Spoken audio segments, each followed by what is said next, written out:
Good morning, Bucknutters. Welcome to the Bucknuts Morning 5 here on Monday, March 15th, 2021. I am Dave Biddle flying solo today. A lot to get into. We're going to talk some spring football for the Buckeyes, which kicks off later this week. And we're going to, of course, talk some Ohio State basketball. The Buckeyes earned a number 2 seed in the NCAA Tournament. The brackets were released yesterday. That's their highest seed in 8 years when they got to the Elite Eight and lost to Wichita State back in 2013. So very exciting stuff. Let's start with spring ball kicking off this Friday, and we're actually going to meet with Ryan Day via Zoom on Wednesday, and there's going to be a lot of interesting questions posed his way. I want to take a look at maybe some of the more interesting questions that I expect to be posed to Coach Day. Before we get to that, though, I'm not sure if we're going to have any in-person availability to watch practices. I certainly hope we do, but if I had to guess right now, I'll be surprised if they let the media in to watch practices. Now, if they have an outdoor practice, maybe that would be different, and I'm sure they will have some outdoor practices, but usually during the spring, even if it's nice, they're usually indoors, which I always thought if it's nice out, why not just go outside and practice, since the majority of your games are going to be outside, but they're usually like that controlled environment, and they're usually indoors, and maybe they'll let us in there for a practice or two. I certainly hope so, but as it stands right now, I'll be surprised if the media gets to watch any practices. I hope I'm wrong. As for Coach Day on Wednesday, that's going to be a lot of fun. We haven't talked to him since, I believe, signing day, the late signing day. So a little more than a month since we've talked to Coach Day, almost a month and a half. Obviously, he's going to be asked about the quarterback situation. Spoiler, he's not going to tip his hand. He is not going to come out there and say CJ Stroud's the leader or Jack Miller's the leader or Kyle McCord's the leader. I'll be shocked if he does. I guess anything's possible. I think he's going to come out Wednesday. I'm sure he's going to be asked 10 different questions about the quarterbacks, and he's going to say it's a great competition and they're all in the running. I think they are all in the running. Like I've told you guys before, I think it's going to be CJ Stroud, but I think all three of those guys are in the running. Even Kyle McCord is a true freshman. The other two guys are only a year older than him, and they didn't get much game experience. It helps them if they've been in the program for a year, but it's not like he's going up against like guys that have been in the program 3 and 4 years. And Ryan Day handpicked Kyle McCord. Ryan Day really handpicked all three of them. So that's going to be a lot of fun to follow, but we're not going to know, as I keep saying, we're really not going to know till probably the week of the Minnesota game. If not, Ryan Day might not even tell us. Maybe we won't know until the first snap of the Minnesota game when they go trotting out there who's going to be the quarterback. I have a feeling we'll know before that he'll tell us sometime during camp, but I think he's going to push that competition into preseason camp. Of course, Coach Day is going to be asked about the running back situation as well. I don't expect him to tip his hand too much, but this is different, though. I do think Master Teague is going to get first crack, and with him being a veteran, fourth year in the program now, I think Coach Day is probably going to come out and say, now that I think about it, it's probably going to come out and say Master Teague is our starting running back, as of now. And if somebody can beat him out, so be it. But I do think he'll get first crack at the job. But I mean, all 6 running backs are here in Columbus. The 2 freshmen have already enrolled with Travion Henderson and Evan Pryor, and they're joining the returning guys with Master Teague and Mayan Williams and Marcus Crowley and Steele Chambers. And I really like Mayan Williams. I keep talking about that. It was a small sample size. But even if you look at what he did in high school, Cincinnati Winton Woods, they played tough competition. This kid was rushing for over 2,000 yards every year against top. I mean, that's tough to do if you're playing small school football in Ohio. Playing big school football in the Cincinnati area and rushing for 2,000 yards every year. That's really, really impressive. When I say every year, not as a freshman, but I believe he did as a sophomore. And I know he did as a junior and senior, and well over 2,000 yards these last couple of years. So even though it was a small sample size as a true freshman, I really like Mayan Williams. And I like that he can be a change of pace guy if Travion Henderson breaks out like I expect he will. And if he's not the starter, I think he's going to have a big role regardless. Travion Henderson will, the number 1 running back in the country. And then you can put Mayan Williams in there as a change of pace. And even though he's a bruiser, he's got good feet. He's not going to outrun guys, but he can make you miss, and he can run you over, of course. So Mayan Williams has some good agility. He's not a burner, but he's got good agility. And I think, if he was a burner, there's no way he would have been a 3-star recruit, right? Good thing Ohio State was able to steal him away from Iowa State at the last minute. Matt Campbell continues to prove he has a good eye for running backs. Since he's been at Toledo, he had a good eye for running backs. He recruited Kareem Hunt there. They have a good running back right now at Iowa State. And Mayan Williams was on his way to Iowa State till Ohio State came in there at the last minute and said, we want you.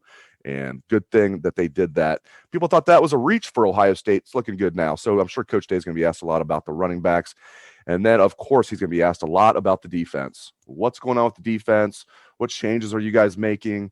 As you reflect on it, how much of this is on Coach Combs? How much of it was on other factors? He's not going to come out and blast Coach Combs, but I'm sure Ryan Day expects a lot more out of the defense. They were the number one total defense in the country in 2019, fell to the 50s in the total defense this past season. And they were one of the worst passing defenses in the country, 6th to last in the country in passing defense, 6th best in the country in rushing defense. So I'm sure he's going to be asked all kinds of questions about if they're mixing things up with the scheme. Are you guys going with more of a traditional 2-safety look with a strong safety and a free safety, or just 2 safeties out there together instead of the single high safety?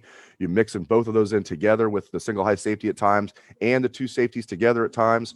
Who's stepping up at safety? Who's stepping up at the other cornerback positions?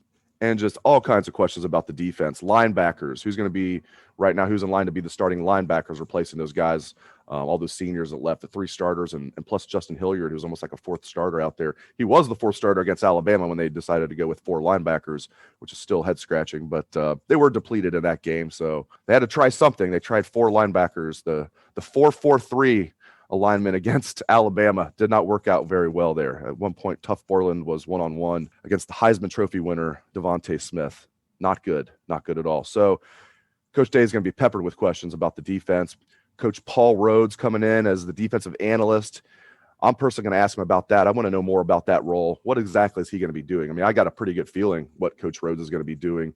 He's just going to be an extra set of eyes and an extra brain for Coach Combs to bounce ideas off of, to give Coach Combs ideas. He could be there in the press box during games. He can't be on the headset, but he can be there during games, and he can write handwritten notes and pass them along, but you can't be on the headset. It's one of those weird rules. So, the defense has to be exponentially better. It can't just be better. It has to be a lot better. This team is going to be really good this year, but the defense has to be a lot better, and I'm sure it will be. So Coach Day is going to be asked about all of that and much more, and it's going to be a lot of fun talking with Coach Day on Wednesday. And then again, spring ball itself kicks off on Friday, and we will meet with an assistant coach to be named and likely some players to be named on Friday. This is per Ohio State Sports Information Department. We will get head coach Ryan Day, like I said, on Wednesday, and then likely an assistant coach plus players on Friday. So that'll be fun talking to them. I assume we would get them after practice. Maybe it'd be before. Hopefully we get them after practice so we can ask them how things went the first day of practice. All right, let's switch gears and talk some hoops. Ohio State. Now, they didn't win the Big Ten Tournament Championship, but my goodness, was that a great run for them this past weekend. I mean, think about it. They entered the Big Ten Tournament. There's only 3 Big Ten teams they had not beaten this year: Minnesota, Purdue, and Michigan. I mean, it was like a storybook how that worked out. They beat Minnesota, they beat Purdue, and then they beat Michigan. They made us nervous in each of those games. All of them are going to be blowouts, and Ohio State made it interesting, but they won, and it was important because not only did they get a number 2 seed, they're considered the second best of the 2 seeds. So they're the number 6 team overall in the tournament, according to the committee. Why does that matter? Because I like this draw for Ohio State. You play Oral Roberts in the first round. Regardless, when you play a 15 seed, it's going to be a good matchup for you. Here's why I like it. Florida is the 7th seed. So Florida beats Virginia Tech. Florida and Ohio State will play if Ohio State beats Oral Roberts, of course. Florida is the worst of the number 7 seeds. They're the 28th overall team in this country, the worst of the 7 seeds. Contrast that with Iowa, who was also a 2 seed, but they're the worst of the 2 seeds. They're the 8th best team in the country, according to the committee. Iowa, if they win their first game, they have to play the winner of Oregon and VCU. Oregon and VCU might be the best 7 and 10 seeds, respectively, in the tournament.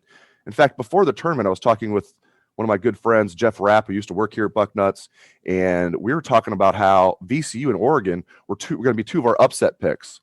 And of course, they're playing each other in the first round. I hated when I saw that. I'm like, was the committee always has a good sense of humor. Was the committee listening to our conversation? So anyway, if you're Iowa, you're a 2 seed, but man, that second round game is going to be tough. Not that it's going to be a cakewalk for the Buckeyes if you play Florida or if you play Virginia Tech, but I'd much rather play one of them than play a VCU or play an Oregon in the second round for sure. Now, the flip side of this is if Ohio State gets to the Sweet 16 and chalk holds, they would play Arkansas in the Sweet 16. Arkansas is the best of the number 3 seeds. So Do I still think it's a good draw? I do, because just getting to the Sweet 16 is what you want to do. You're going to have a tough game regardless once you get to the Sweet 16. And I like Ohio State's draw to get to the Sweet 16. And then, if you play Arkansas, that's going to be tough. By the way, Jayshawn Tate's younger brother, Jalen Tate, is a senior at Arkansas. He transferred from Northern Kentucky. So the Buckeyes play Arkansas. They're going to go up against Jayshawn Tate's younger brother, Jalen Tate. He's a really good player. So Arkansas is a good team. So that would be obviously a tough game, but you just want to get there. Ohio State hasn't been to the Sweet 16 in a long time, 8 years to be exact. Yeah. So again, the last time they were number 2 seed 8 years ago, that was the last time they got to the Sweet 16. So just get to the Sweet 16. And then if they're able to get to the Elite 8 in chalk holds, they would play Baylor.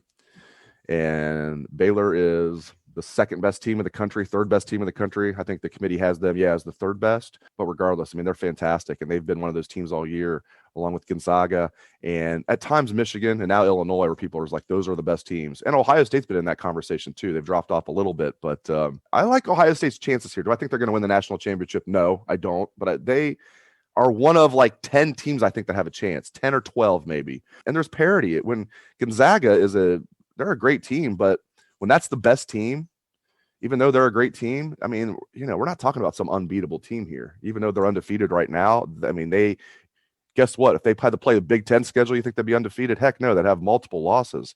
So it's going to be interesting once they have to play tough teams back to back to back, how they're going to look. Gonzaga's never won a national championship. They've been to one Final Four. Maybe this is the year they'll get over the hump. But Ohio State's one of those teams that have a chance. And you're not going to find any more battle-tested teams than these Big Ten teams. So if you look at the Vegas odds, if you're into some sports gambling, Ohio State has 18-1 odds to win the national championship. 18-1 odds to win the national championship. So again, I like this draw. I like the way this team is playing. They're going to get Kyle Young back. That's not official, but I would bet anything, speaking of sports gambling, that they will get Kyle Young back. It sounds like it was a precaution. He probably could have played the next day after suffering the concussion, but they obviously wouldn't do that. But he was feeling fine the next day, and I am sure he's going to be suiting up this Friday against Oral Roberts. So, and it's really interesting how the team is they're just staying in Indianapolis. They have to quarantine for the next day and a half, and then they'll get back to practicing. So they're not even able to do anything today. They're just all going to be quarantined in their hotel room in Indianapolis, one guy to a room. They're not sharing rooms. And a lot of the teams, as Chris Holtman was saying last night, a lot of the teams that are going to be playing in the tournament are going to be staying in the same hotel that the Buckeyes are at.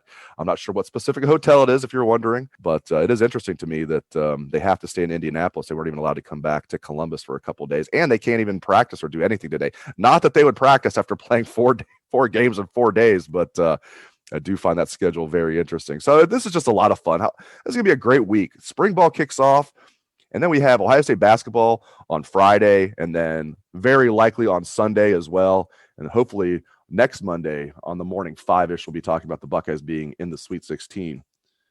Well, thanks for riding along with me on this solo venture of the Morning 5. I hope everyone has a great day. Let's hear that Buckeye swag, best damn band in the land.